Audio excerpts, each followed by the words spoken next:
नमस्कार। आप देख रहे हैं साइकोलॉजी शिक्षा हिंदी यूट्यूब चैनल। मैं हूं स्वदेश, स्वागत करता हूं आपका।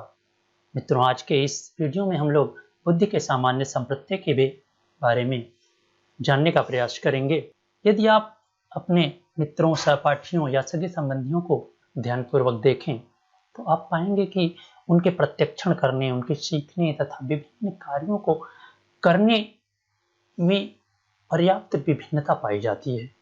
यह विभिन्नता क्यों पाई जाती है, उसके पीछे कौन से ऐसे कारण हैं या कौन सी ऐसी शक्ति है कि हर व्यक्ति अलग अलग तरीके से सोचता है, अलग अलग तरह से कार्य करता है, अलग अलग तरह से लोगों के साथ समायोजन स्थापित करता है।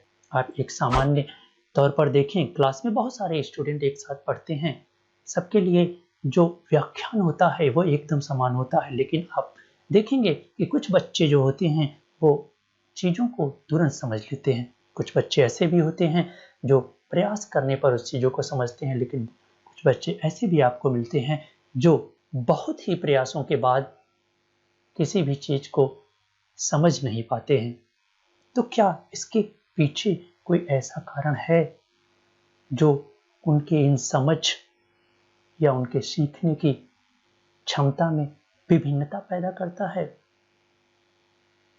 इसी प्रश्न को जानने के लिए हम आगे चलते हैं और देखते हैं कि क्या हम ऐसे शक्ति को या ऐसी चीज को बुद्धि कह सकते हैं। आइए देखते हैं।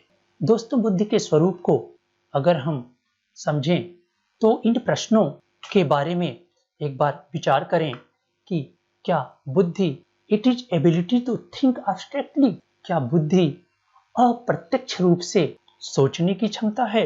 क्या it is behaviour in social situation, क्या यह सामाजिक परिस्थितियों में यथोचित व्यवहार करने की शक्ति है? It is the ability to use reason and logic, क्या यह तर्क करने की क्षमता है?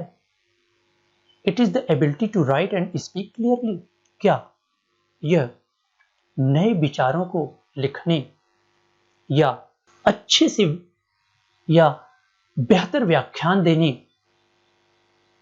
की योग्यता है? It is understand complex ideas, क्या यह जटिल विचारों को समझने की योग्यता है? It is solve problem effectively, क्या यह समस्याओं को के समाधान को प्रभावी ढंग से सुलझाने की योग्यता है? It is adopt to a novel situation, क्या यह नई परिस्थितियों में अपने आप को समायोजन करने की एक क्षमता है? How about knowing when you are wrong, आप कैसे जान पाते हैं कि आप गलत हैं? Adopt effectively to the environment, क्या यह पर्यावरण के साथ प्रभावकारी ढंग से समायोजन करने की क्षमता है? इन प्रश्नों का यदि हम उत्तर ढूंढने का प्रयास करें तो हम अवश्य ही बुद्धि के स्वरूप के बारे में स्पष्ट कर पाएंगे। तो आइए जानते हैं कि बुद्धि क्या है। It is the ability to understand and deal with people, object and symbols. क्या है बुद्धि? एबिलिटी टू अंडरस्टैंड यानी कि समझने की योग्यता, and deal with peoples, object and symbols यानी कि किसी भी व्यक्ति या वस्तु या किसी भी चीज के साथ अपने आप को डील करने की क्षमता है। The ability to act purposefully, बुद्धि क्या है? एक ऐसी योग्यता जो हमें उद्देश्यपूर्ण ढंग से एक्ट पर्पसफुली, उद्देश्यपूर्ण ढंग से कार्य करने की योग्यता है।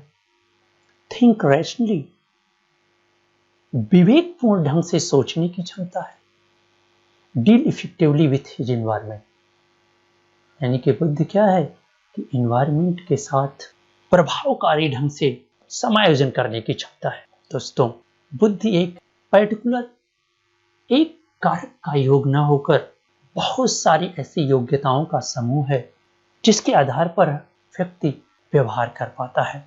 आइए बुद्धि के बारे में मनोवैज्ञानिकों ने क्या विचार दिए हैं, उनकी क्या धारणाएं हैं या क्या डिफिनेशंस हैं, देखते हैं। स्पीयरमैन ने कहा the general ability which involve mainly the education of relation and correlations, यानी कि यह एक जनरल एबिलिटी है जो शिक्षा के साथ संबंधित है, शिक्षा के साथ कोरिलेटेड है, यानी शिक्षा के आधार पर इसे जाना जा सकता है या इसे परिभाषित किया जा सकता है।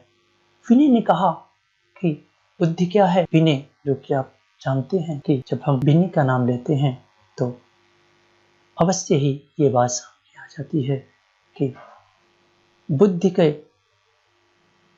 मापन करने के लिए प्रथम परीक्षण निर्माण विनय एंड साइमन द्वारा किया गया। तो हम विनय ने क्या कहा बुद्धि के बारे में, द एबिलिटी टू जज वेल, यानी कि ये क्या है, अच्छी तरह से निर्णय लेने की योग्यता है। टू अंडरस्टैंड वेल, यानी कि अच्छी तरह समझने की योग्यता है। टू रीजन वेल, यानी अच्छी तरह से तर्क करने की योग्यता है। वही टर्मन कहते हैं the capacity to form concepts, यानी कि बुद्धि क्या है, कैपेसिटी टू फॉर्म कॉन्सेप्ट्स, यानी कि संप्रत्यय के निर्माण की एक क्षमता है। And graves their significance. वहीं स्टेनबर्ग ने बुद्धि के बारे में अपने विचार दिए, the mental capacity to automize information processing and to emit contextually appropriate behavior in response to novelty. Intelligence also include meta components, performance components and knowledge equation components, यानी कि स्टेनबर्ग इन्होंने त्रितंत्र सिद्धांत दिया। वह मानते हैं कि यह एक मेटा कंपोनेंट है। से बहुत से मनोवैज्ञानिकों ने बुद्धि के स्वरूप को स्पष्ट करने के लिए अपने विचार प्रस्तुत किए, परंतु इन परिभाषाओं में जो सर्वाधिक मान्यता जिस परिभाषा को मिली, डेविड वेस्लर, जिन्होंने बुद्धि के जो परिभाषा दी वह सर्वमान्य परिभाषा मानी जाती है। इन्होंने कहा कि intelligence is the global capacity of the individual to act purposefully, to think rationally and to deal effectively with environment, यानी कि बुद्धि क्या है। डेविड वेस्लर कहते हैं कि बुद्धि इज ए ग्लोबल कैपेसिटी, क्या है, यह सार्वजनिक क्षमता है, एक ऐसी क्षमता है जो प्रत्येक व्यक्ति में पाई जाती है। टू एक्ट पर्पसफुली, जो क्या करती है कि उद्देश्यपूर्ण ढंग से कार्य करती है, प्रभावकारी ढंग से समायोजन करती है और उद्देश्यपूर्ण व्यवहार करती है। यानी कि बुद्धि व्यक्ति की वह समग्र क्षमता है जिसके द्वारा व्यक्ति सविवेक चिंतन करने, सुउद्देश्य व्यवहार करने तथा अपने पर्यावरण से प्रभावकारी ढंग से निपटने में समर्थ होती है। इस प्रकार अगर हम बुद्धि को स्पष्ट करें तो कहेंगे कि बुद्धि किसी एक कारक का नाम न होकर बहुत से कारकों के योग है। आइए हम आगे बुद्धि के कॉन्सेप्ट को और भी स्पष्ट करते हैं। तो intelligence has been defined in many different ways, यानी कि इसे किसी एक पर्टिकुलर चीज से डिफाइन नहीं कर सकते हैं। Different ways such as in term of one's capacity for logic, abstract thought, understanding, self-awareness, communication, learning, emotional knowledge, planning and problem solving। दूसरे शब्दों में यदि और भी स्पष्ट रूप से अगर बुद्धि के संप्रत्यय को स्पष्ट करने का प्रयास किया जाए तो बुद्धि जटिल विचारों को समझने, पर्यावरण से अनुकूलन करने, अनुभव से सीखने, विभिन्न प्रकार की घटनाओं में तर्क करने तथा विभिन्न बाधाओं पर विजय प्राप्त करने की योग्यता है। इस प्रकार बुद्धि को हम आसानी से स्पष्ट कर सकते हैं कि बुद्धि बहुत सारे कारकों का एक समूह है जिसके द्वारा हम चीजों को अच्छी तरह से डील कर पाते हैं, पर्यावरण के साथ समायोजन कर पाते हैं और समस्या समाधान कर पाते हैं। इसी कारकों की पहचान के लिए बुद्धि के संप्रत्यय को स्पष्ट करने के लिए बाद में